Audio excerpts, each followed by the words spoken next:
गुरु साक्षात् परब्रह्म तस्मै श्री गुरुवे नमः। कर्पूरगौरं करुणावतारं संसारसारं भुजगेन्द्रहारं सदा वसन्तं हृदयारविन्दे भवं भवामि सहितं नमामि। त्वमेव माता च पिता त्वमेव बन्धु च सखा त्वमेव विद्या द्रविणं त्वमेव सर्वं मम देवदेवः। मन्त्रहीनं क्रियाहीनं भक्तिहीनं महेश्वराय यद्पूजितं मया देवो परिपूर्णं तदस्तु मे।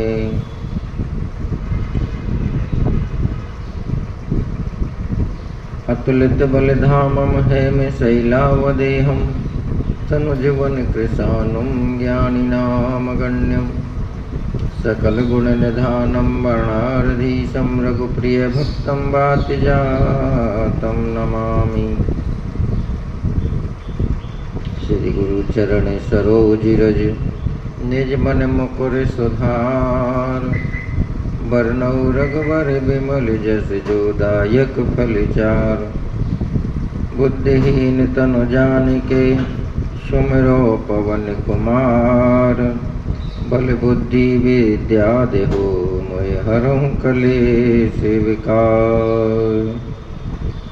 ओम नमः शिवाय हरि ओम नमः शिवाय ओम नमः शिवाय हरि ओम नमः शिवाय नमः शिवाय ओम नमः शिवाय हरे हरे बोले नमः शिवाय नमः शिवाय ओम नमः शिवाय शिव शिव बोले नमः शिवाय ओम नमः शिवाय हरि ओम नमः शिवाय ओम नमः शिवाय हरि ओम नमः शिवाय। सोमेश्वराय शिव सोमेश्वराय हरे हरे बोले सोमेश्वराय सोमेश्वराय ओम सोमेश्वराय हरे हरे बोले सोमेश्वराय ओम नमः शिवाय हरि ओम नमः शिवाय ओम नमः शिवाय हरि ओम नमः शिवाय। विश्वेश्वराय शिव विश्वेश्वराय हरे हरे बोले विश्वेश्वराय विश्वेश्वराय हरे विश्वेश्वराय हरे हरे बोले विश्वेश्वराय ओम नमः शिवाय हरि ओम नमः शिवाय ओम नमः शिवाय हरि ओम नमः शिवाय हरि ओम नमः शिवाय हरि ओम नमः शिवाय हरि ओम नमः शिवाय हरि ओम नमः शिवाय हरि ओम नमः शिवाय। बोलिए शंकर भगवान की जय। बोलिए सद्गुरुदेव भगवान की जय। श्री हनुमान जी महाराज की जय। हर हर महादेव, हर हर महादेव, हर हर महादेव। जय जय श्री राधे, जय जय श्री राधे, जय जय श्री राधे।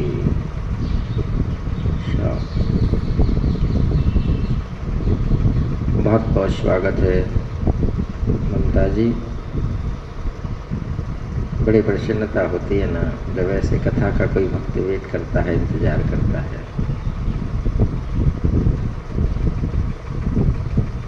आपका कथा में बहुत बहुत अभिनंदन है, बहुत बहुत स्वागत है। सर्वप्रथम रिद्धि सिद्धि के दाता गणपति भगवान अपने आसन पर आसीन होकर के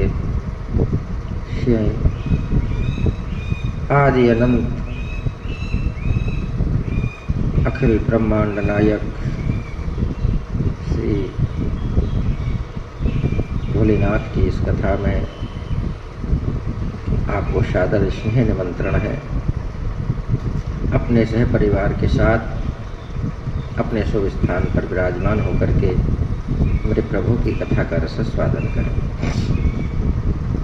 कथा के परम रसिक से हनुमान जी महाराज अपने आसन पर आसीन होकर के गोविंद की कथा का रसास्वादन कर सभी भक्तों को आशीर्वाद देकर के अनुग्रहित करें। इष्ट देवता, कुल देवता, ग्राम देवता, पितृ देवता, गौ माता, धरती माता, 33 कोटि देवी देवता सभी अपने अपने स्थानों पर विराजमान होकर के कथा का रसास्वादन कर सभी भक्तों को आशीर्वाद देकर के अनुग्रहित करें। उनके सभी कष्टों को दूर करें। बहुत बहुत स्वागत है हमारे सभी भक्तों। आप सभी के हृदय में मैं अपने गोविंद का निवास स्थान समझ करके सिया राम में सब जग जानी करहूँ प्रणाम जोर जोग पानी में सभी को प्रणाम करता हूँ और इस व्यासपीठ से सभी को शुभाशीष शुभ आशीर्वाद प्रदान करता हूँ। सभी भक्त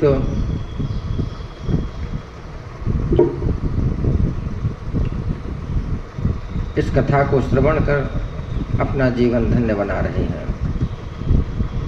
जो लाइव बैठकर कथा का श्रवण पान कर रहे हैं मैं उनका बहुत बहुत स्वागत करता हूँ। जो यहाँ बैठकर मेरे गोविंद की कथा का रसास्वादन कर रहे हैं, भगवान भोलेनाथ के अमृतमयी रस का पान कर रहे हैं, आप बड़ भागी हो, क्योंकि मनुष्य का तन बार बार नहीं प्राप्त होता। हम केवल इतना समझाते हैं मेरे बच्चे, क्योंकि हम जब कथा विशाल रूप में होती है तो वहाँ पर हर तरह से हमको प्रसंग के रूप में, दृष्टांतों के रूप में, बीच में भजन भी करने पड़ते हैं। लेकिन ये जो आपके बाबा ने हमको एक प्रेरणा दी कि उनको सिर्फ और सिर्फ कथा श्रवण कर रही है, और जो शिव महापुराण में जिसका उल्लेख है, जो स्वयं ब्रह्मा जी ने नारद जी को सुनाई थी, जिस तरह से भगवान भोलेनाथ ने माँ पार्वती को श्रवण कराई, सूत जी ने सोनक ऋषियों को सुनाई। आज उसी कथा का हम आपको रसास्वादन करा रहे हैं। शिव और राजा दक्ष ने दिया परस्पर श्राप, जिस कारण सती को मिला वियोग देह अभिशाप। क्योंकि मैं बताता हूँ आजकल भगवान भोलेनाथ को लोग क्या क्या नामों से पुकारते हैं, भगवान शर्म आती है हमको।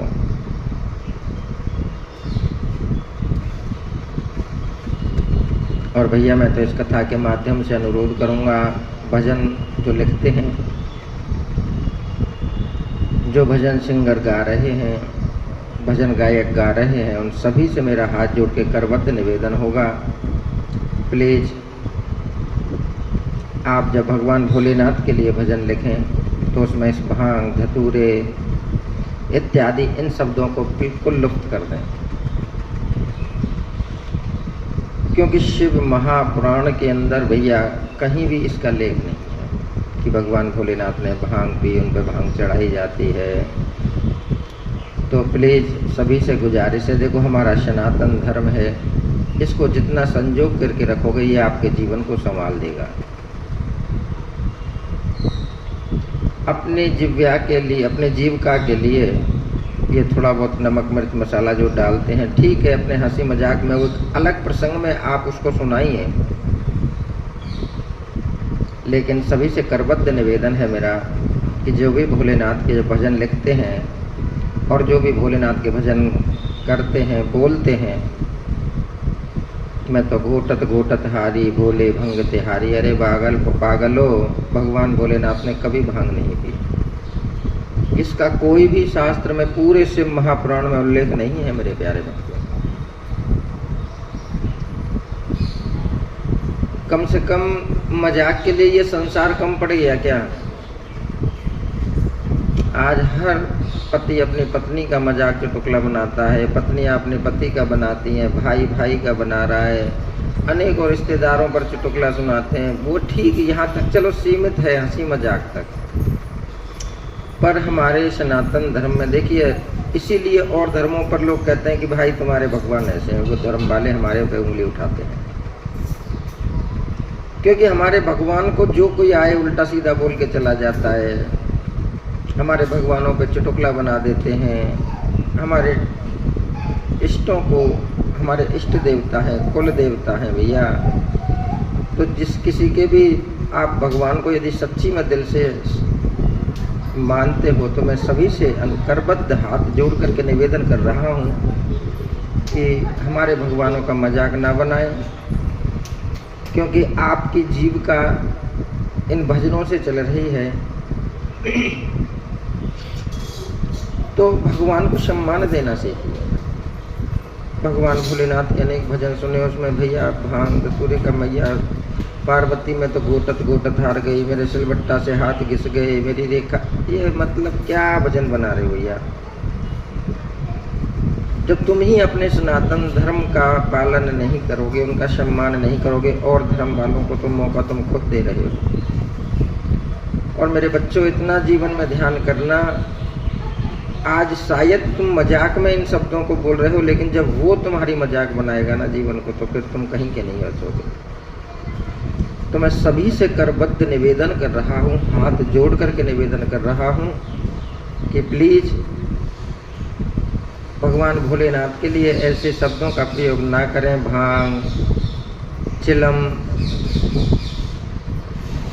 कैसे कैसे आजकल डीजे पर भजन गाए जा रहे हैं, चिलम के ऊपर लोग भगवान भोलेनाथ की झांकियाँ दिखाते हैं, और इन झांकियों में देखिए कैसे कैसे मतलब समझते बाहर होती है। तो भागवत मैं सभी से करबद्ध निवेदन करता हूँ कि भैया प्लीज आप सभी इन पर जरा ध्यान दें, और धर्म वालों को भी हमारे धर्म पर उंगली उठाने का मौका ना दें, क्योंकि हमारे सनातन धर्म में सिर्फ हम हैं जो अपने धर्म पर उंगली उठाते हैं, अपने ही भगवानों को, अपने ही देवताओं का मजाक बनाते हैं, उन पर हास्य प्रसंग बनाते हैं। अरे और धर्मों को देखो तो सही मेरे बच्चों, उन पर कोई उंगली नहीं उठा सकता, वो सब सामने आके खड़े हो जाते हैं। और हमारे भोलेनाथ, हमारे भगवानों को लोग इस प्रकार नचा रहे हैं, क्या मतलब, एक हमको खुद शर्म आ जाती है देख करके। तो आप सभी से मेरा करबद्ध निवेदन बार बार कर रहा हूँ, प्लीज़ आप समझ जाएं। तो यहाँ पर स्वयं जो ब्रह्मदेव नारद जी को कथा का रसस्वादन करा रहे हैं, ठीक उसी तरह से मैं एकदम, जो इसमें कोई अपने मन से अपने कोई इधर उधर के प्रसंग ना जोड़ करके सिर्फ कथा जो लिखी हुई है, जैसे कि एक बच्चा जब स्कूल जाता है तो सर उसको पुस्तक पढ़ाते हैं,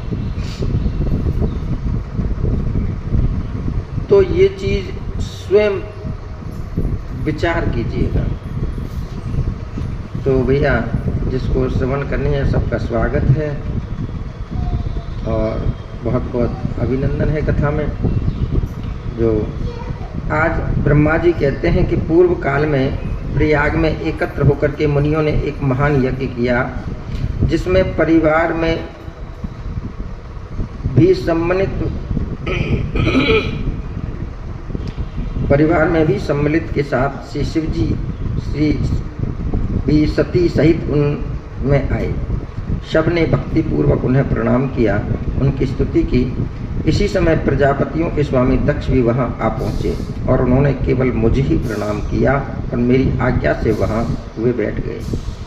फिर सबने तेजस्वी दक्ष की बड़ी पूजा की, परंतु परम स्वतंत्र लीला विहारी महेश्वर अपने आसन पर बैठे रहे और उन्होंने दक्ष को प्रणाम भी नहीं किया।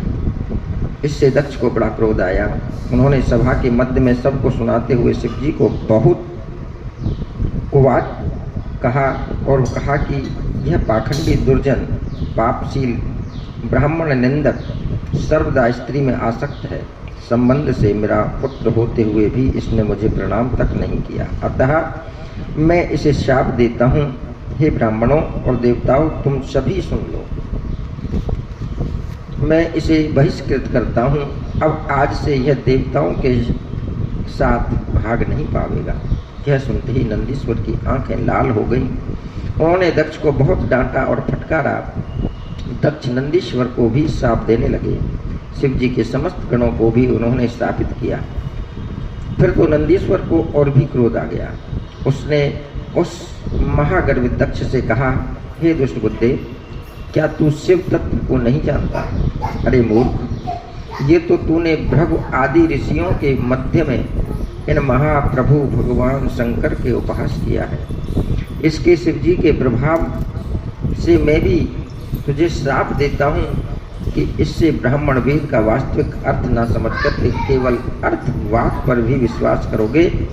जब क्रुद्ध नंदीश्वर ने इस प्रकार ब्राह्मणों को श्राप दिया, तब वहाँ बड़ा हाहाकार मच गया और दक्ष ने तो पहले ही शंकर का श्राप दे दिया था।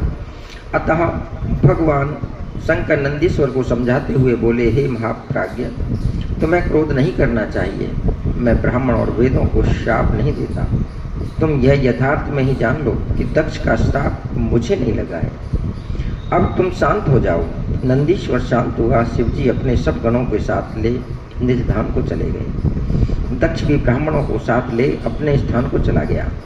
अब प्रजापति दक्ष शिव निंदक हो गया। हे नारद, यह मैंने शिव और दक्ष का विरोध कहा। अब जैसे दक्ष को शिवजी के द्वारा दंड मिला, उसे आगे कहूँगा, ध्यान से सुने। कि कनखल नाम के तीर्थ में यज्ञ कियो अनुरूप, सती शंभु आवान बिन यज्ञ भयो विरूप। आज ब्रह्मा जी कहते हैं कि हे नारद, इसी बात को लेकर के कनखल नामक तीर्थ में प्रजापति दक्ष ने एक अद्भुत महाबड़ा यज्ञ किया, जिसमें भृगु आदि तपस्वियों को ऋषि तत्वज बना गया।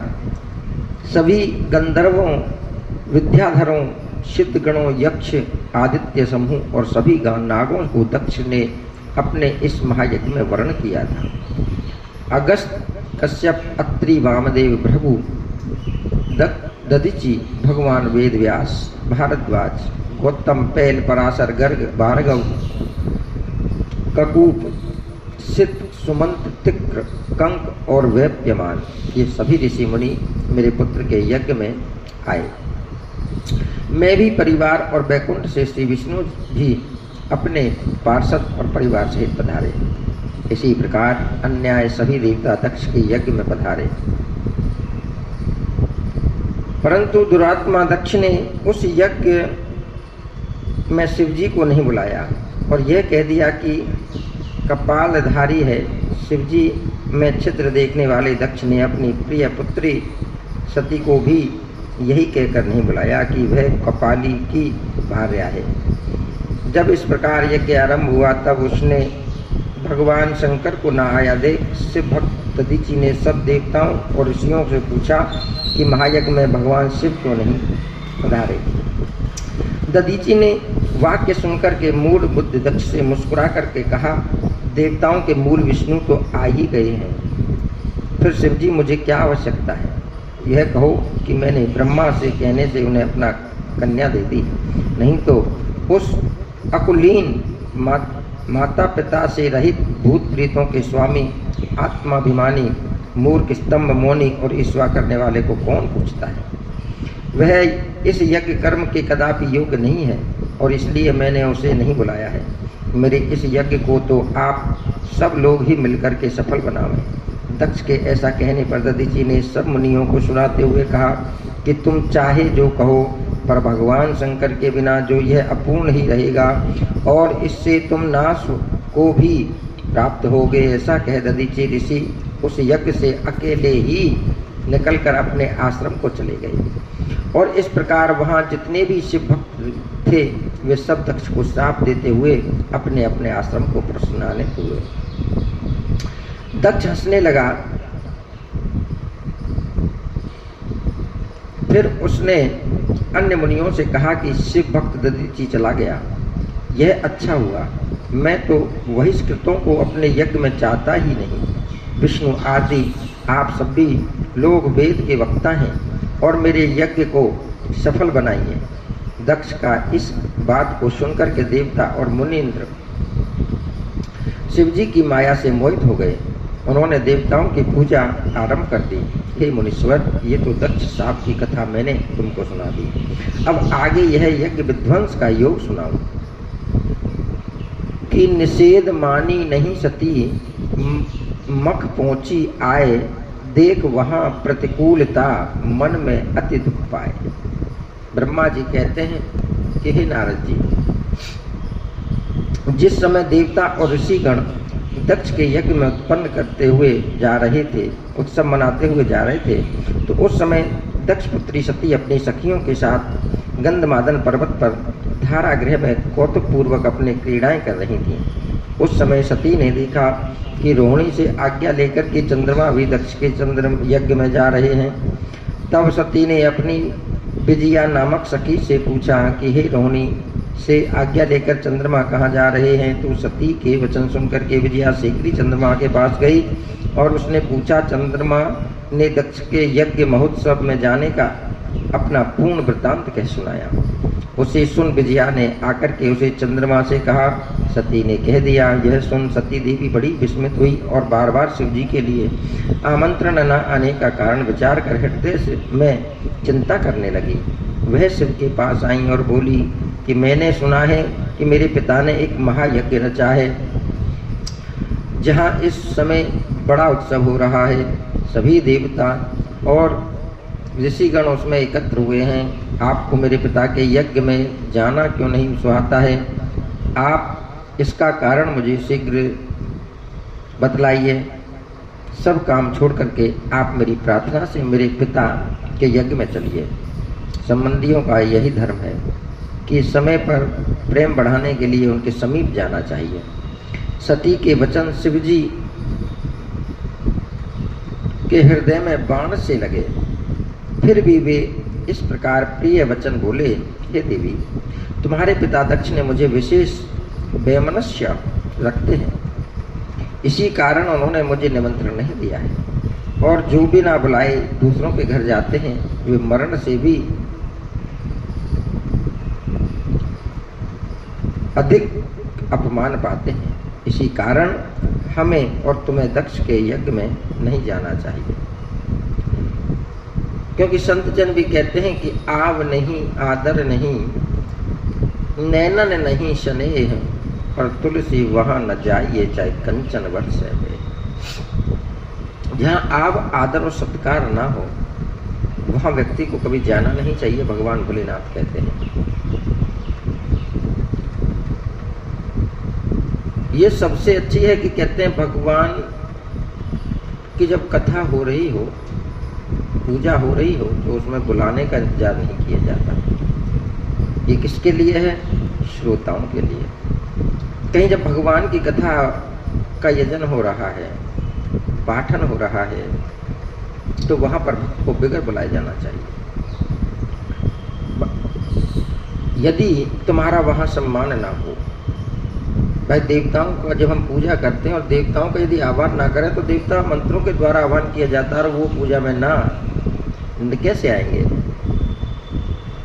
तो वही चीज यहाँ पर भगवान भोलेनाथ कहते हैं, आव नहीं, आदर नहीं, और नैनन नहीं स्नेह, और तुलसी वहां न जाइए चाहे कंचन वर्षे में। तो आप हमें वहाँ पर नहीं जाना चाहिए। मैं तुमसे सत्य कहता हूँ कि बाणों से विशुद्ध होने पर भी मनुष्य इतना व्यथित नहीं होता जितना अपने संबंधियों के आक्षेप से मनुष्य का हृदय दुखी होता है। यह सुनकर के सती क्रोधित हो गई और शिवजी से बोली, हे शंभो, आप ही से यज्ञ सफल होता है, परंतु इस पर भी मेरे दुष्ट पिता ने आपको नहीं बुलाया।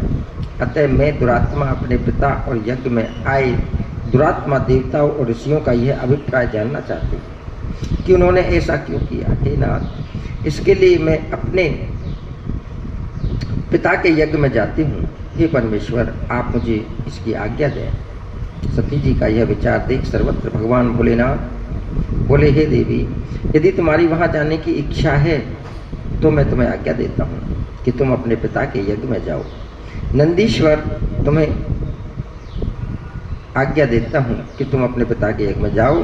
नंदीश्वर नामक मेरे बैल को सजा करके इस पर चढ़ करके महाराजाओं के ठाट बाट से अपनी सब आभूषण पहन करके जाओ। जब शिवजी ने इस प्रकार कहा तब सती वस्त्र आभूषण धारण कर पिता के घर को चली।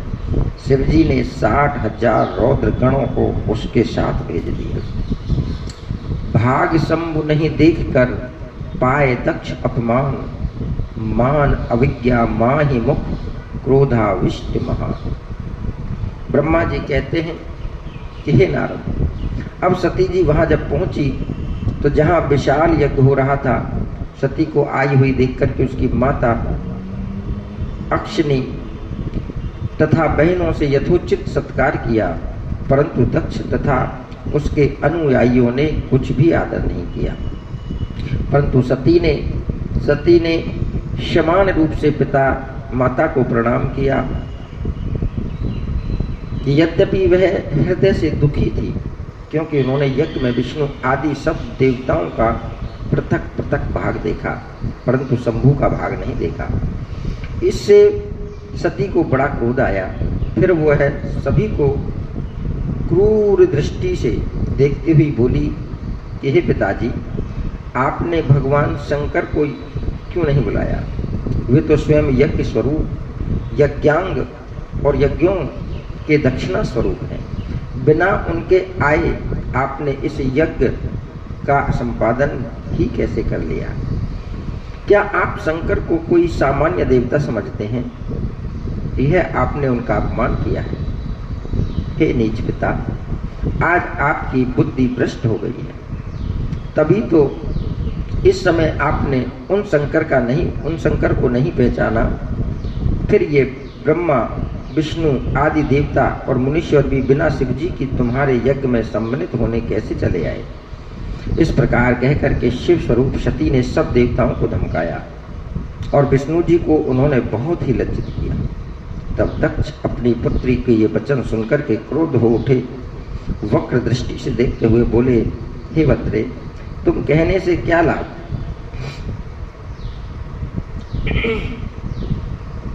बहुत कहने से क्या लाभ? तू यहाँ चली क्यों आई?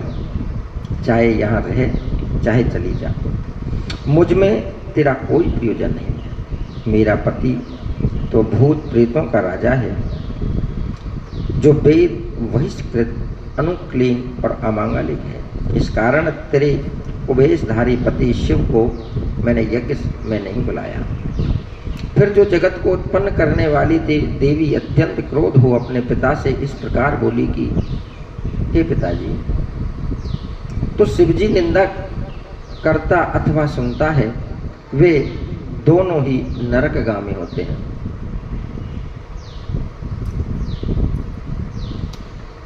सर्वं जगतां कल्याणमस्तदायां भक्तस्य देवानां प्रोच्यस्ते यद्वयं धारतं मयायां प्रणाम्यच्छजामि नस्तदाय। सर्वं जगत कल्याणमस्तदायां। आपने स्वामी का अपमान सुनकर, अपने स्वामी का अपमान सुनकर के मेरे जीने से ही अब क्या लाभ होगा? अतः मैं अग्नि में प्रवेश कर इस शरीर का त्याग दूंगी। यदि मनुष्य में कुछ भी शक्ति हो तो वह शिव जी की निंदा सुनते हैं। उस शिव निंदक की जिह्वा को काट लेना चाहिए, तभी उसका प्रायश्चित होता है। यदि असमर्थ हो तो कान मूंद करके कहीं चला जाना चाहिए। इस प्रकार धर्म नीति कहकर के परम दुखित सती शिव जी के कहे हुए वचनों का स्मरण कर वहां आने का पश्चाताप करने लगी। प्रेम से कहेंगे शंकर भगवान की जय। यानी कि अब इस बात को आप सोचिए मेरे भक्तों, जब भगवान भोलेनाथ की निंदा स्वयं मां जगत जननी नहीं श्रवण कर पाई, और आज हम क्या कर रहे हैं? हम भी तो निंदा सुन रहे हैं। उनकी निंदा जो भजन गा रहे हैं वो लिख रहे हैं।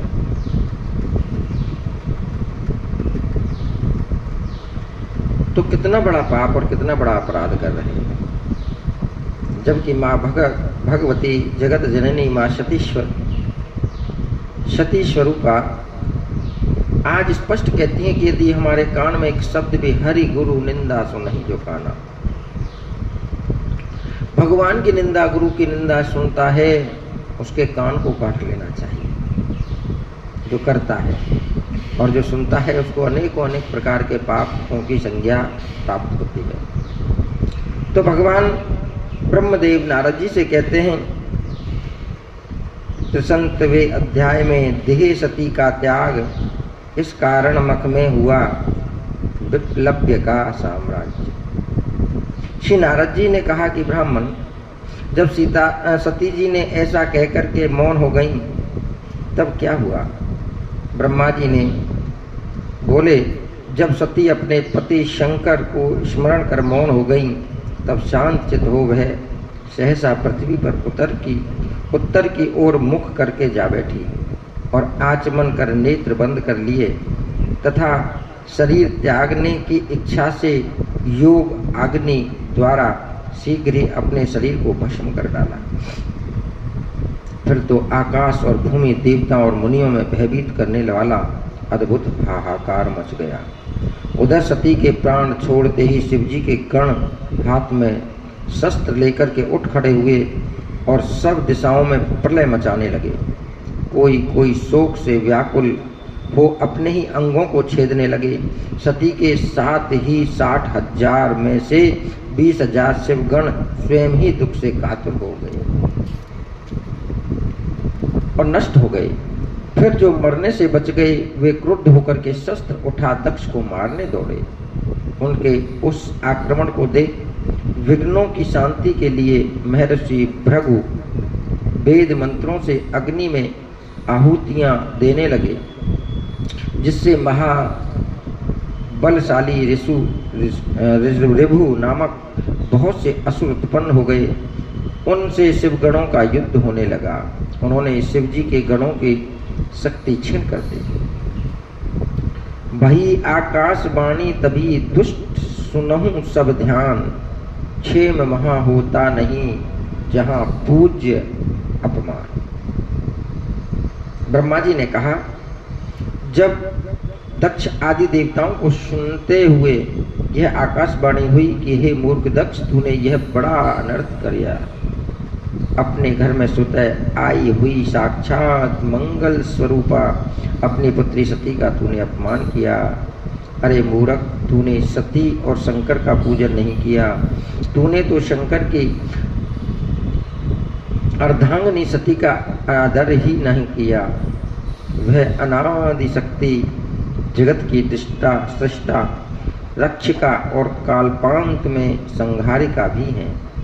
इसी प्रकार भगवान शंकर ही सबके स्वामी और सब देवताओं के कल्याण करता है, जिसके दर्शन मात्र से सब यज्ञों का फल प्राप्त हो जाता है। परंतु तुझ दुष्ट ने उनका सत्कार नहीं किया, इस कारण तेरा यज्ञ नष्ट हो जाएगा। क्योंकि जहाँ पूज्यों की पूजा नहीं होती वहाँ अमंगल ही होता है। रे दक्ष, जो तू समझता था कि शंकर की पूजा किए बिना ही मैं अपना कल्याण कर लूँगा।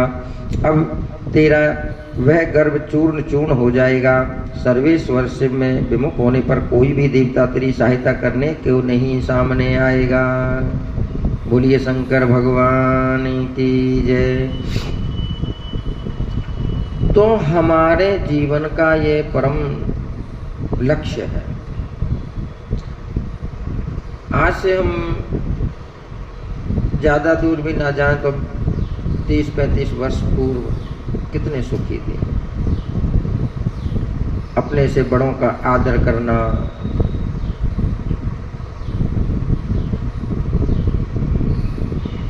कितना सुख में लगता था। कोई भी बच्चा जब गलती करता तो उसको डांटा जाता, बच्चे सर नीचे करके चुपचाप डर के मारे निकल जाते। वो डर नहीं होता मेरे बच्चों, वो सम्मान होता है।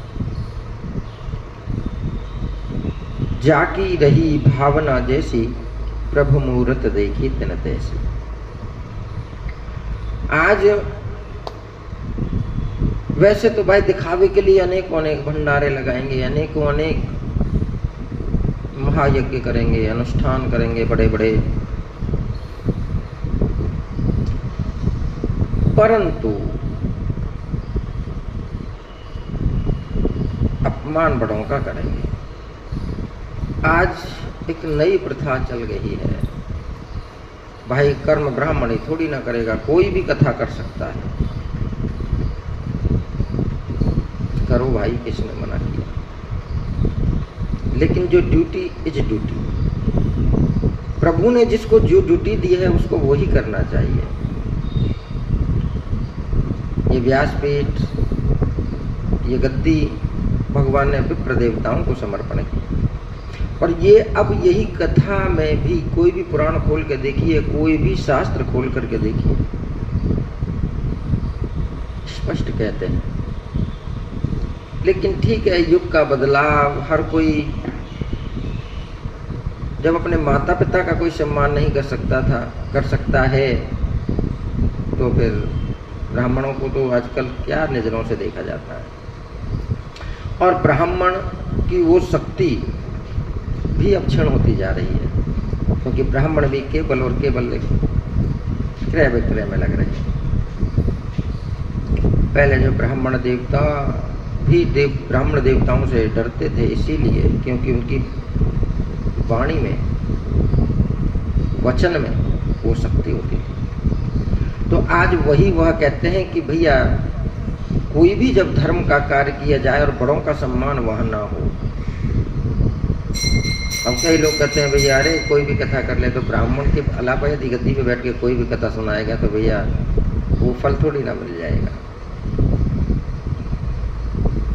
भूदेव कह करके देवताओं ने ब्राह्मण देवता का सम्मान किया। यद्वयम देवतानाम सर्वस्व जगत,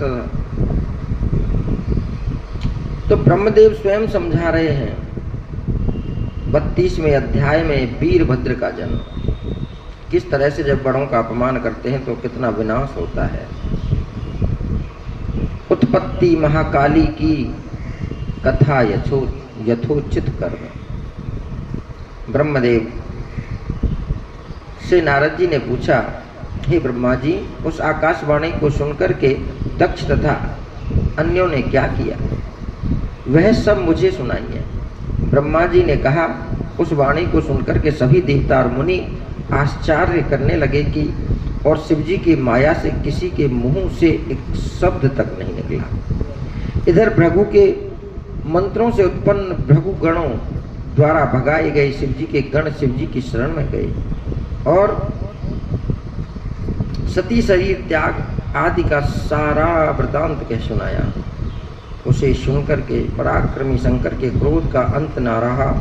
लोक संहारकारी शंकर ने अपनी एक जटा उखाड़ करके उसे एक पर्वत पर दे मारा, जिससे उसके 2 खंड हो गए और महाप्रलय के समान एक भयंकर शब्द के साथ महाशक्तिशाली वीरभद्र उत्पन्न हो गए। फिर जटा के दूसरे भाग से अत्यंत भयंकर और करोड़ों भूत से घिरी हुई महाकाली प्रकट हुई तदंतर महाकाली वीरभद्र ने शिवजी को प्रणाम कर कहा और निवेदन किया, हे प्रभु, मैं क्या करूं, मुझे शीघ्र आज्ञा दीजिए। यदि आप कहिए तो मैं क्षण भर में ही समुद्र को सोख डालूं, पर्वतों को चूर्ण कर दूं, ब्रह्मांड को भस्म कर डालूं तथा देवताओं और मुनीश्वरों को भस्म कर दूं। आपकी कृपा से मेरे लिए कोई भी कार्य करना अशक्य नहीं है। यह सुनकर के मंगलापति भगवान शिव किंचित संतुष्ट हुए और वीरभद्र को आशीर्वाद देकर के बोले, हे तात वीरभद्र, ब्रह्मा का पुत्र दुष्ट दक्ष एक यज्ञ कर रहा है जो बड़ा अहंकारी और विशेषकर मेरा विरोधी है। तुम जाकर के उसके यज्ञ को विध्वंस कर दो और देवता यक्ष गंधर्व जो वहां हों तो आज उन सब को भस्म कर डालो तथा ब्रह्मा विष्णु इंद्र यम कोई भी बचने ना पावे। तुम्हारे वहां पहुंचने पर विश्वदेवा आदि तुम्हारी स्तुति करेंगे, परंतु तुम उन्हें भी भस्म करके शीघ्र ही मेरे पास चले आना। जो देवता दधीची ऋषि के कहने पर भी मेरे विरोधक बने वहां बैठे हैं, उन्हें आकुल कर अग्नि में जला डालना।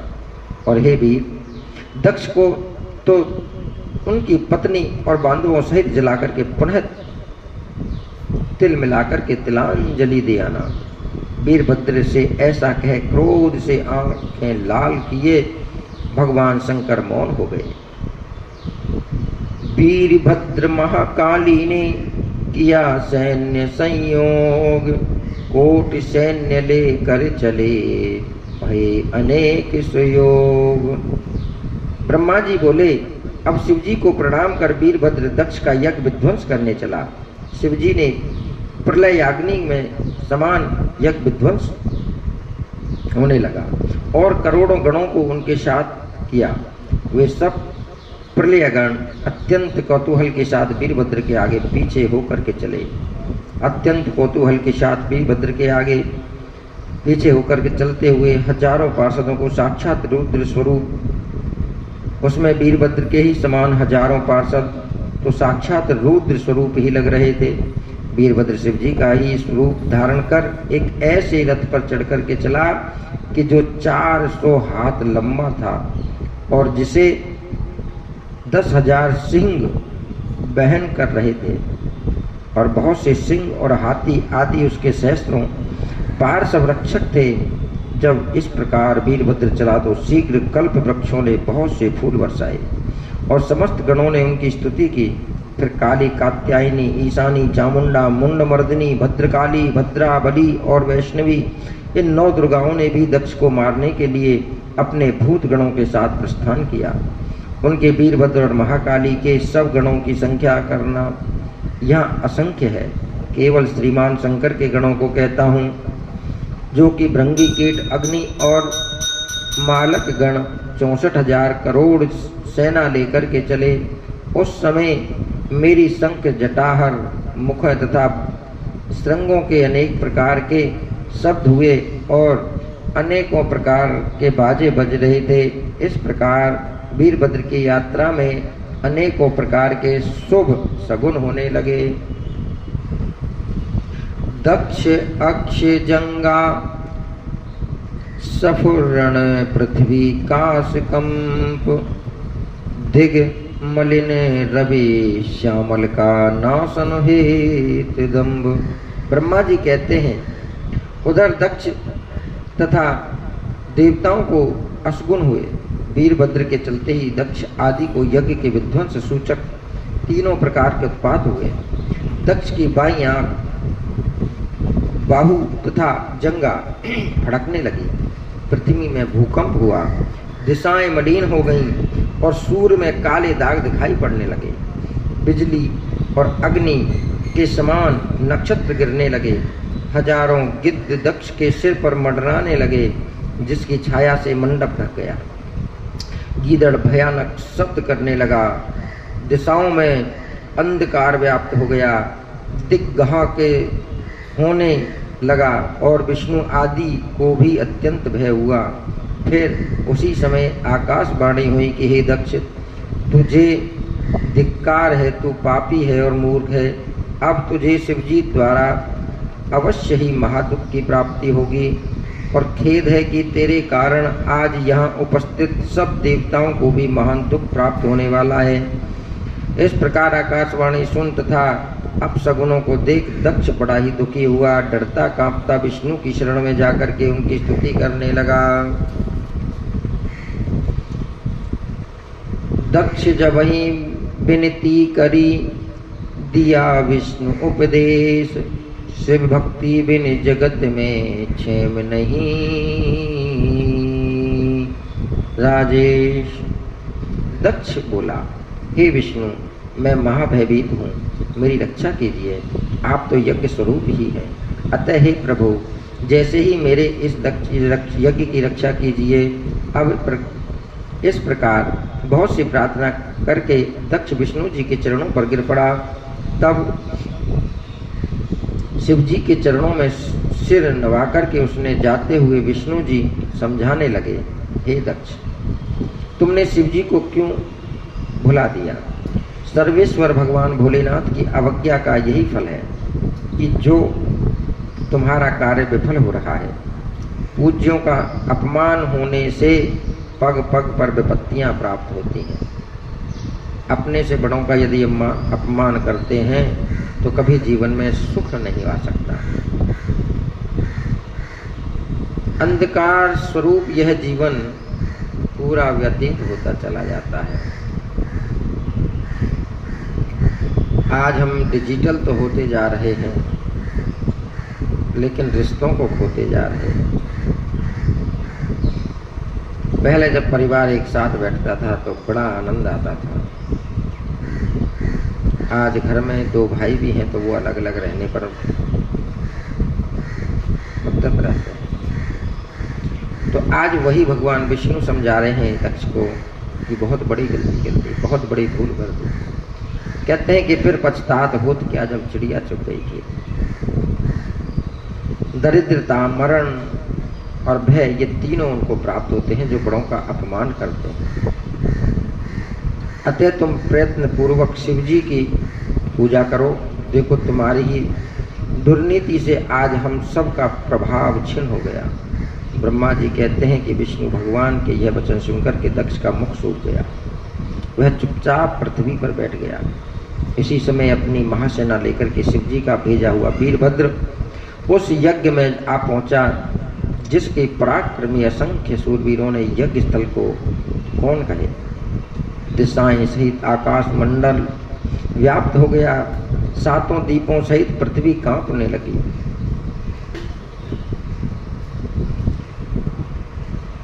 अब उस सेना का उद्योग देख करके अपने मुख से रुधिर गुमन करने लगा और अपनी स्त्री सहित विष्णु से बोला, हे विष्णु जी, मुझे आप ही का भरोसा है।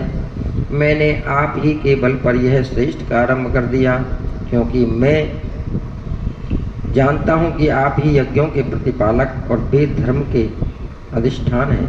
तब विष्णु जी ने दक्षों को फिर शिव तत्व समझाते हुए बोले, हे दक्ष, यह वीरभद्र शंकर के गणों का ऐसा सेनापति है जो कि शिव जी के शत्रु का सर्वदा ही नाश कर देता है। निसंदेह यह तुम्हारे सहित हम सब लोगों का भी नाश कर देगा। शिव जी की आज्ञा का उल्लंघन करें तो मैं जो तुम्हारे यज्ञ में आया हूँ, इससे मुझे भी घोर दुख उठाना पड़ेगा और आज इसे रोकने की मुझ में भी शक्ति नहीं है। मेरे सुदर्शन चक्र का भी यह कुछ प्रभाव इस पर नहीं पड़ेगा। यदि यहाँ से भाग जाएं तो भी वीरभद्र अपने आकर्षणों से हमें खींच लेगा, क्योंकि स्वर्ग, पाताल, पृथ्वी में कहीं भी वीरभद्र के शस्त्रों की गति रुक नहीं सकती। और शिव जी के जितने भी गण हैं उन सब की उतनी ही शक्ति है। विष्णु ऐसा कह ही रहे थे कि वीरभद्र अपनी अजय सेना के साथ यज्ञ मंडप में आ पहुंचा।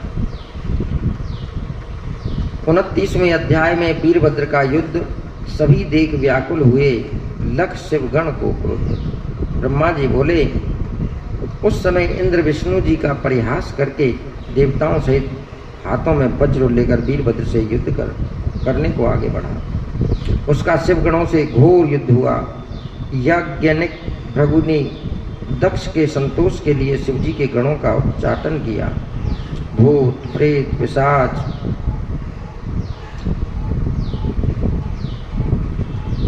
मारीच आदि पराजित होने लगे। तब यह देख वीरभद्र को बड़ा क्रोध आया और उस महाबली ने अपना त्रिशूल ले देवताओं को गिराना आरंभ कर दिया। देवता, यक्ष, शांद, चरण सभी उनके त्रिशूल से घायल हुए। इंद्र जैसे लोकपाल ही कठिनता से युद्ध क्षेत्र में खड़े रहे। उसी समय अपने महावीर गणों सहित वीरभद्र ने मन में स्मरण कर इंद्रादिक देवताओं से कहा, अरे मूर्खों, तुम लोग इस यज्ञ में आए ही क्यों? अब तुम लोग मेरे पास आओ तो मैं तुम्हें इसका फल दूं।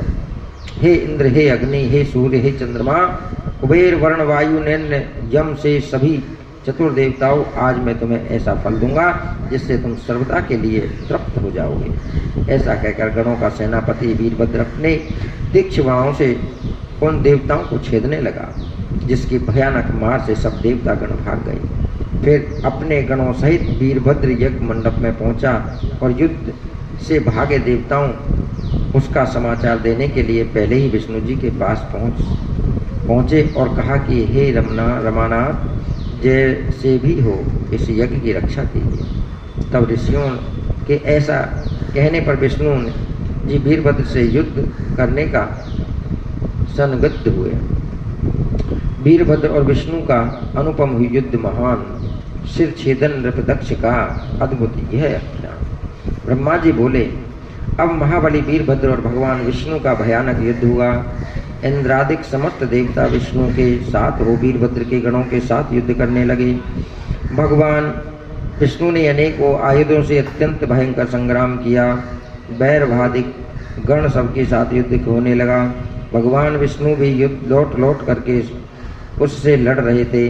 वीरभद्र और विष्णु भगवान का रोमहर्षण युद्ध हुआ।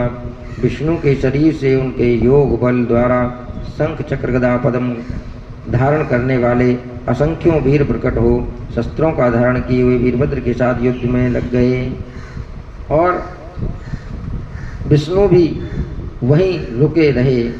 अब महाराज अनेक तरह से युद्ध प्रारंभ हो गया। मणिभद्र नामक प्रतापी गण ने भृगु जी की छाती पर पैर रख करके उसकी दाढ़ी उखाड़ ली। भूखा शिव जी के साखित होने पर हंसे थे। उसके चंड ने बड़े वेग से उनका अनुद्धार किया। कुछ अनवश्य हम जिच्छायमस्तु दे।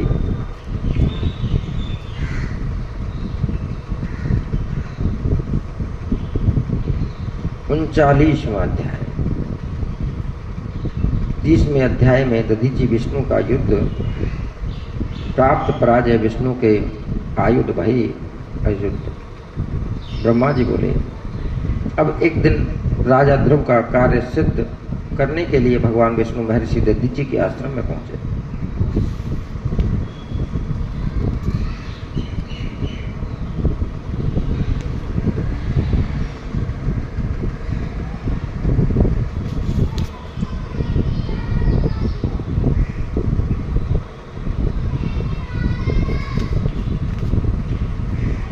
भगवान कहते हैं कि ब्रह्मदेव, ध्रुव नामक नृप की कथा सुन दधीचि का युद्ध महामृत्युंजय की विधि जिससे हुआ अवश्य। श्री सूत जी बोले, ब्रह्मा जी ने इतना कहने पर नारद जी से फिर उनसे पूछा कि हे ब्राह्मण, शिव विमुख हो विष्णु दक्ष के युद्ध से क्यों चले गए जिससे उनका अपमान हुआ? मेरे इस संदेह को दूर करने के लिए शिव जी का चरित्र सुनाइए।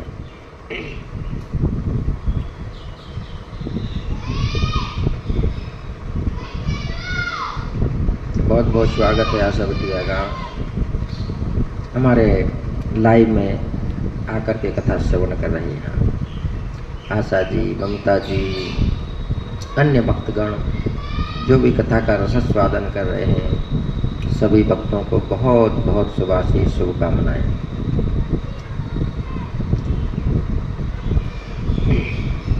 क्योंकि बार बार एक बात कहते हैं। अब कई लोग तो कह रहे हैं महाराज जी की कथा समझ से बाहर है, क्योंकि आपकी कथा में तो रस बरसता है और अब के आप बिल्कुल सीधा सीधा कथा सुना रहे हैं। तो मैंने कहा ना, आनंद ही परमात्मा है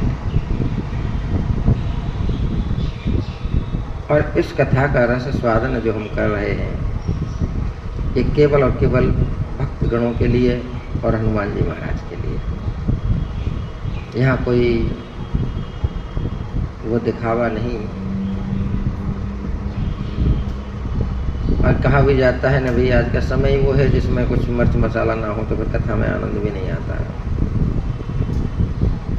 इसलिए लोग लाइव में भी कम ही जुड़ पा रहे हैं। हमारी आशा बिटिया तो कहती थी, गुरुजी रोज एक कथा आप लाइव सुना दिया करो, कम से कम हम घर बैठे सुन लिया करेंगे। अब आशा बिटिया भी देख रही है, तो किसी को सुननी नहीं है तो तुमको अकेली तो सुननी है बेटा जी। और अब देखो ममता जी और आशा जी बिल्कुल लाइव में है। तो आपका बहुत बहुत अभिनंदन है बेटे, आप बहुत बहुत। क्योंकि जब मैं एक ही बात सुनाता हूँ मेरे बच्चों, दुनिया से प्रेम दुनिया में रमा देता है और प्रभु से प्रेम प्रभु से मिला देता है। ये दुनिया वाले सब कुछ छीन लेंगे, लेकिन प्रभु हमको देने वाला है। हम कभी भी ये नहीं कहते कि आप पूरा दिन 4 घंटा 2 घंटा 5 घंटा हो जाए। अरे पागल हो, चलते फिरते खाते उठते बैठते। अब ये सोशल मीडिया तो कितनी अच्छी हो गई है कि उसके बहाने से हमको घर बैठे कथा श्रवण करने को प्राप्त हो जाती है। तो आप घर बैठकर भी कथा सुन रही हो तो आपको वही फल प्राप्त होना है जो यहाँ बैठे हुए भक्तों को फल प्राप्त हो रहा है।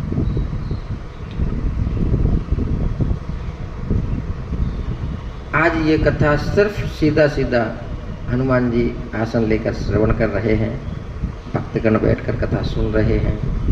आप लाइव कथा घर बैठे भी सुन रही हो, काम भी कर रही हो, आपका बहुत बहुत प्रभु के प्रति ये प्रेम है। और इसीलिए मैं कहता हूँ, प्रभु की कथा प्रभु का भजन हमें वहाँ पहुँचा देगा जहाँ शायद ये दुनिया वाले ना पहुँचा।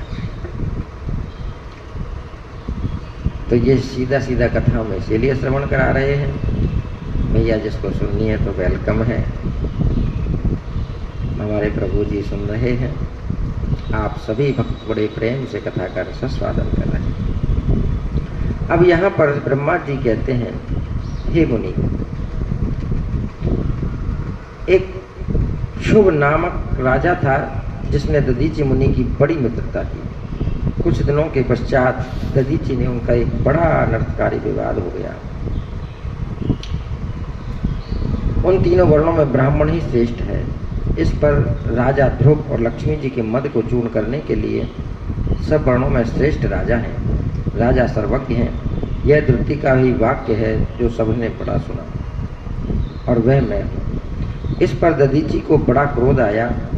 उन्होंने राजा ध्रुव के सिर में जोर का घूंसा मार दिया।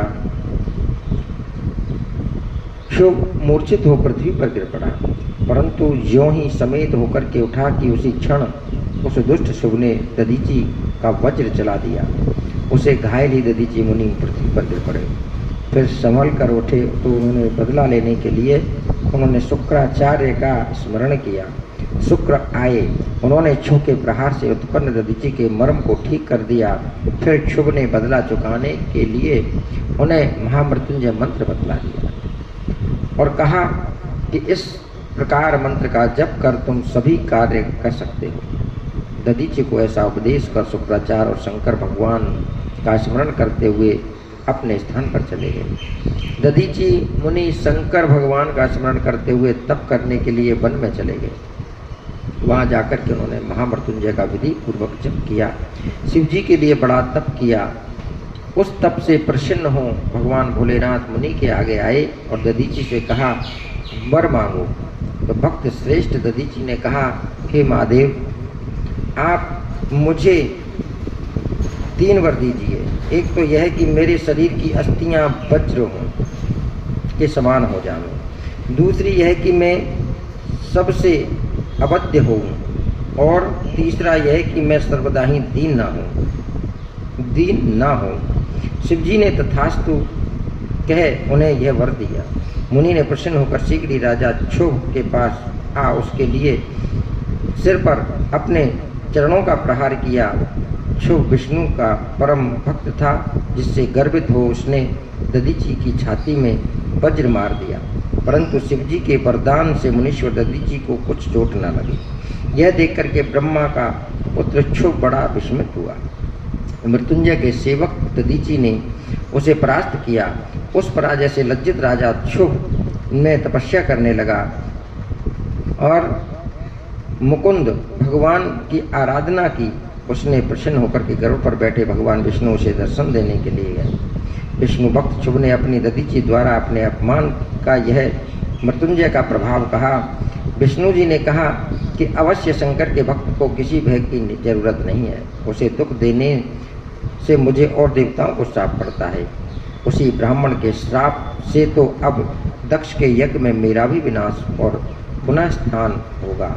हे राजेंद्र, मैं सभी यत्न दूर कर सकता हूँ, किंतु ऐसा कुछ अवश्य करूँगा जिसके उससे दधीची पर विजय प्राप्त की जाए। ब्रह्मा जी बोले, अब एक दिन राजा क्षुभ का कार्य सिद्ध करने के लिए भगवान विष्णु महर्षि दधीची के आश्रम में पहुँचे और उन्होंने कहा कि हे महर्षि, मैं आपके वर मांगने आया। महर्षि दधीची शिव के परम भक्त थे। उन्होंने जो फिर नेत्र बंद कर शिव जी का ध्यान किया तो उन्हें विष्णु का कपट ज्ञात हो गया। उन्होंने कहा, मैं सब समझ गया, परंतु आप भगवान हैं, मैं आपसे क्या कहूँ। फिर ब्राह्मण का वेश धारण कर आए हैं। हे सुब्रत, आप इस वेश को त्याग दीजिए। राजा क्षुभ के कल्याणार्थ आप मुझे छल करने आए हैं। लज्जित होकर के विष्णु भगवान दधीची को प्रणाम करके बोले, हे महामुनि, अवश्य आपका सत्य है कहना। मैं जानता हूँ कि जब से आप शिव भक्त हुए तब से आपको किसी का भय नहीं रहा, परंतु आप मेरे कहने से एक बार राजा क्षुभ के पास जा करके उससे यह कह दीजिए कि मैं तुमसे डरता नहीं हूँ। भगवान विष्णु की ऐसी बात सुनकर के सही श्रेष्ठ दधीची ने हंसते हुए कहा कि मैं शिवजी के प्रभाव से कहीं किसी से डरता नहीं हूँ, फिर उससे क्यों कहने जाऊँ। इस पर विष्णु जी को क्रोध आ गया और उन्होंने अपना चक्र उठा महर्षि दधीची को मारना चाहा। शिवजी का अस्त्र मुझे जैसे ब्राह्मण जिसके लिए यदि आप क्रुद्ध ही हैं तो क्रम ब्रह्मास्त्र के आदि शस्त्रों का कोई प्रयोग नहीं रह जाता। फिर तो दधीची को निरा ब्राह्मण पराक्रमक समझ करके विष्णु को क्रोध करने लगे। विष्णु भगवान ने सर्वत्र जान करके आज्ञा का पालन किया और इंद्र आदि देवताओं ने वेग से मुनि दधीची पर अपने अस्त्रों का प्रयोग किया, परंतु शिव भक्त दधीची ने मुट्ठी पर कुशा उठा करके जो उन पर छोड़ा तो शंकर के प्रभाव से कुशा कालाग्नि के समान शूल बन प्रलयंग अग्नि के समान अपनी ज्वालाओं से आयु देवताओं का संहार करने लगे। भीषण युद्ध हुआ। तब हे नारद, में विष्णु भक्त ब्रह्मा राजा क्षुभ को साथ ले उनका युद्ध देखने लगा।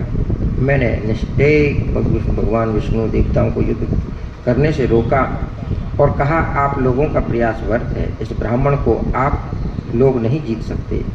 यह युद्ध विष्णु शांति हो दधीची मुनि की स्तुति करने लगे। अद्वयम देवनम सदायाम सर्वस्व जगत कल्याणम च भूमि देवता। अब ब्राह्मण को भूमि देवता इसीलिए कहा गया है मेरे भक्तों कि स्वयं परब्रह्म परमात्मा भी उनको हरा नहीं पाते। और देखिए, जो ब्राह्मणों के प्रति आज शब्द चल रहे हैं उनको आप यहाँ शिव महापुराण से सीख लीजिएगा। यदि जब ब्राह्मण देने पे आ जाता है तो दधीची है, अपनी हड्डियों तक दान कर देता है, और जब लेने पर आता है तो महाराज फिर परशुराम जी है। उनका आशीर्वचन प्राप्त करोगे तो सब विघ्नों से दूर हो जाओगे। तो यही आज से ब्रह्मदेव नारद जी को समझा रहे हैं कि इस प्रकार आदि देवी देवता सभी आज दधीचि को प्रणाम करते हैं, और ब्रह्मा विष्णु सदैव सब चले शंभु के पास, बहु प्रकार विनती करी काटी सबके पास। नारद जी बोले, महाभाग, अब आप मुझे चरित्र सुनाइए कि महावीर वीरभद्र दक्ष का यज्ञ विध्वंस कर कैलाश को गए, तब क्या हुआ। ब्रह्मा जी बोले, जब रुद्र की सेना ने घायल देवताओं ने मुझे से जाकर के दक्ष यज्ञ विध्वंस का समाचार कहकर दक्ष के मारे जाने का समाचार दिया तो मुझे बड़ा क्रोध हुआ, और मैंने सोचने लगा कि अब देवताओं को सुखी बनाने के लिए मैं क्या करूं, और दक्ष भी जीवित हो जाए तथा उसका यज्ञ भी पूर्ण हो। तब विष्णु भगवान स्मरण करते ही मुझे ज्ञान हुआ कि मैं उनके पास बैकुंठ लोक पहुंचा। विष्णु जी की स्तुति की तो उन्होंने मुझसे कहा कि दक्ष ने अपराध किया जो उसने यज्ञ में शिव जी को भाग नहीं दिया, इसके लिए हम सभी देवी शिव जी के अपराधी हैं। अतः अब आप सभी देवता शिव जी की शरण में जाकर के उनके चरण पकड़ लीजिए, अन्यथा प्रलय हो जाएगी। इसके लिए मैं भी आप लोगों के साथ चलने को तैयार हूँ। ऐसा कहकर के विष्णु मेरे साथ कैलाश चलने को तैयार हुए। हम लोग अलकापुरी में आगे उस विशाल वट वृक्ष के पास पहुँचे जहाँ दिव्य योगियों ने सेवित श्रेष्ठ शिव जी विराजमान थे। हमने उनकी बारंबार स्तुति की, नमस्कार कर उनकी अनेक विभूति और नामों से सहित उनकी स्तुति कहा। हे दया सागर, हे महेश्वर, हे परमेश्वर, आपकी कृपा के बिना हम सब नष्ट भ्रष्ट हो गए हैं, अतः आप प्रसन्न होकर के हमारी रक्षा कीजिए। हे शंकर जी, हमें अनेक आपत्तियों से बचाइए। हे नाथ, आप प्रसन्न होकर के दक्ष के राधे पूर्ण करें। भग देवता दांत की पहली जैसी आंखें हो जाएं, जीवित हों, भूखा हो जाएं, आपकी कृपा से सब देवताओं को आरोग्य प्राप्त हो। विष्णु जी हाथ जोड़े हुए शिव जी के चरणों में खड़े थे। देव स्तवन प्रभाव में कोप भयो अब दूर, जीवन राजन पाए कर की स्तुति भरपूर। ब्रह्मा जी कहते हैं, देवताओं सहित विष्णु स्तुति से भगवान शंकर प्रसन्न हो देवताओं को धैर्य बंधाते हुए बोले, हे देव सुनो, मैं तुम पर क्रोध हूँ, फिर भी तुमको क्षमा करता हूँ। दक्ष के यज्ञ की मैंने विध्वंस नहीं किया है, किंतु जो दूसरों का बुरा चाहते हैं उसका कभी भला नहीं होता, उसका बुरा ही होता है। दक्ष की उस यज्ञ का सिर है, अतः उसका बकरे जैसा सिर होगा। भग देवता सूर्य के नेत्र से यज्ञ भाग को देखेंगे तथा भूखा के टूटे हुए दांत हो जाएंगे और यजमान दिए हुए यज्ञ के भाग का उपयोग कर सकेंगे। यह मैं सत्य कहता हूँ। मेरा विरोधक भृगु फिर बकरे सी दाढ़ी पाएगा और मेरे गणों द्वारा मारे गए देवताओं के टूटे अंग भी ठीक हो जाएंगे और सभी प्रसन्न होने लगे। यह कहकर के वेदों के अनुसरण करता परम दयालु चराचरपति सम्राट शंकर मौन हो गए। तब उनका यह कहना सुन देवताओं को बड़ी प्रसन्नता हुई तथा सबने शिव जी को धन्यवाद दिया। फिर देवी ऋषियों सहित शिव जी को उस यज्ञ में आने के लिए आमंत्रित कर दिया। लोग उसी में स्थान में आए जहाँ की कनखल नामक स्थान में दक्ष ने यज्ञ आरंभ किया था।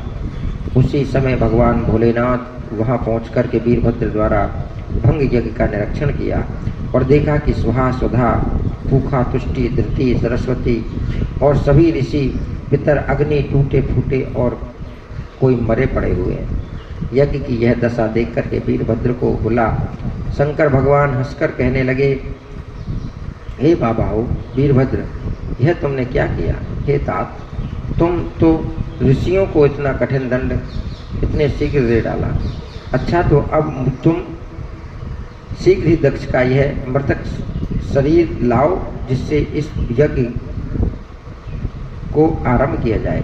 शिवजी ने इतना कहते ही वीरभद्र ने दक्ष का सिर रहित शरीर लाकर के शीघ्र ही उसके सामने रख दिया।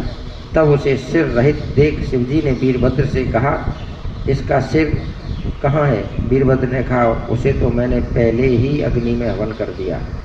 शिवजी ने देवताओं से कहा, देखो मैंने तो पहले ही कहा था, वही हुआ। फिर भगवान शंकर ने यथोचित पशु अर्थात बकरे का शीश लेकर प्रजापति दक्ष के सिर पर जोड़ दिया, और जो ही कृपा दृष्टि से देखा वह जीवित होकर के उठ बैठा।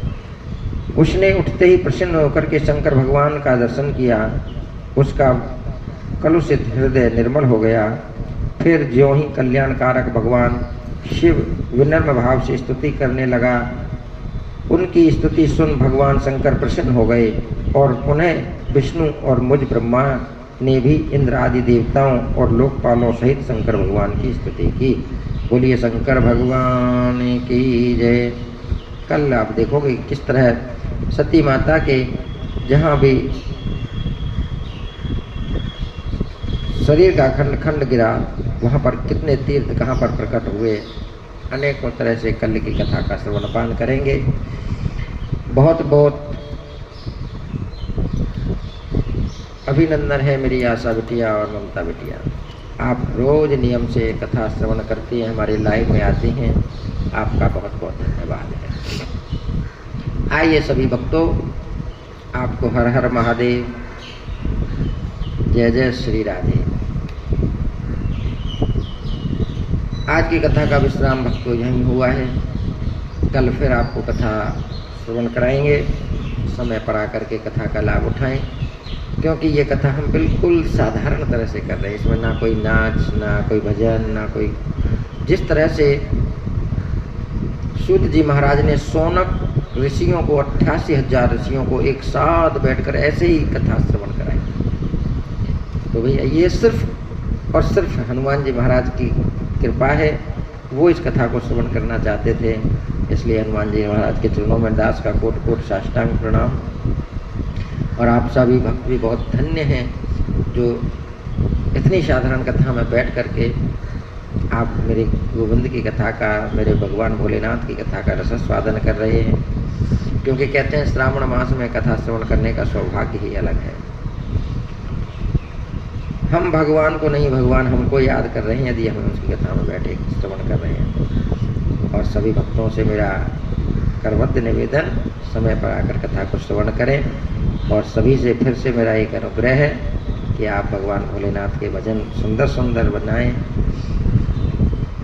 खूब नोक झोंक वाले बनाएं, बट उसमें कोई ऐसे शब्द यूज ना करें जिसमें कि भांग, चिलम, ये भगवान भोलेनाथ का भोग नहीं है। लोग बेफालतू में भगवान भोलेनाथ को बदनाम करते हैं। तो इसलिए सभी को मेरा राधे राधे। हमारे चैनल को सब्सक्राइब, लाइक एंड शेयर जरूर करें। जय श्री राम। ओम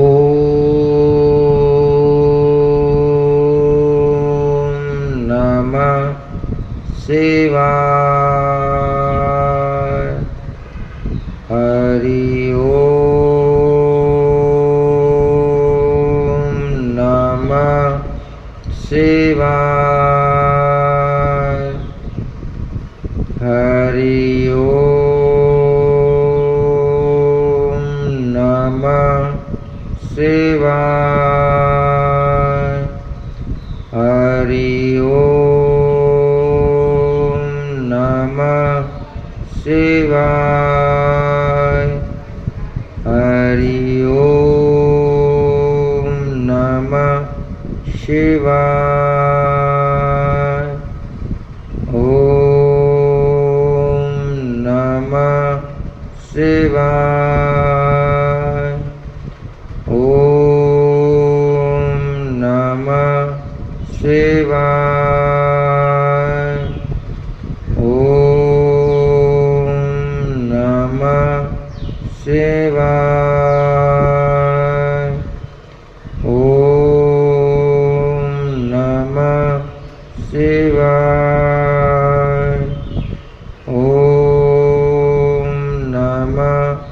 शिवाय। ओम नमः शिवाय। ओम नमः शिवाय। ओम नमः शिवाय। ओम नमः शिवाय। ओम नमः शिवाय। ओम नमः शिवाय। ओम नमः शिवाय। बोलिए शंकर भगवान की जय। जयकारा है वीर बजरंगी। हर हर महादेव, हर हर महादेव। दुख हर, पाप हर, दारिद्र्य हर हर महादेव। जय जय श्री राधे, जय जय श्री राधे, जय जय श्री राधे श्याम। आपका बहुत बहुत धन्यवाद, बहुत बहुत शुभाशीष, शुभकामनाएं। ममता जी और आशा जी, जय जय श्री राधे।